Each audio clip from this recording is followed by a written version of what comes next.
Rassemblés dans la même salle, des communicants des partis politiques sont à la découverte du contenu de la loi sur la cybercriminalité. La grande famille politique du pays se retrouve donc au grand complet dans un réceptif hôtelier. À cette occasion, les discours s'inscrivent dans le sens de la non-violence et les conseils ne manquent pas à l'intention des jeunes politiciens pour la bonne utilisation des réseaux sociaux. Vous avez une opportunité extraordinaire.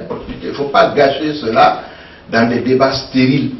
C'est une opportunité pour avoir une avancée dans cette technologie qui, à mon sens, est à notre portée. Cette question relative à la cybercriminalité et à la violence sur Internet se heurte à des sensibilités. C'est le cas, par exemple, de la coordinatrice du système des Nations Unies qui explique l'accompagnement de ce projet par la nécessité d'intensifier la sensibilisation. Ceux qui ont pris la voie des ondes pour lancer des messages, des fois des messages constructifs, mais d'autres messages qui peuvent détruire.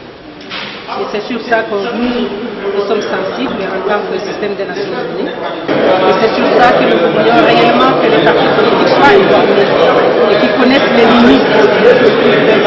Le ministre des Télécommunications et de l'Économie numérique a quant à lui expliqué l'avantage des réseaux sociaux lorsqu'ils sont bien utilisés. Les réseaux sociaux vous permettent de créer des emplois, d'entreprendre, d'innover, de savoir ce qui se passe au-delà des frontières, d'éviter de passer du temps à vouloir réinventer l'eau chaude, à créer des réseaux dynamiques. Je vous invite à faire un usage responsable des réseaux sociaux, mais à vous amuser, à consommer les fruits de ces réseaux, les produits de ces réseaux, sans modération. Et ce sont de nombreuses dispositions juridiques qui encadrent l'utilisation de l'Internet, comme le précise un spécialiste. Toutes les dispositions relatives à la cybercriminalité qui sont contenues dans le code pénal. Après le code pénal, nous avons la loi spéciale qui est la loi 037. Et cette loi comporte plusieurs dispositions. Nous avons par exemple les atteintes au système d'information et au réseau de télécommunications qui sont punies.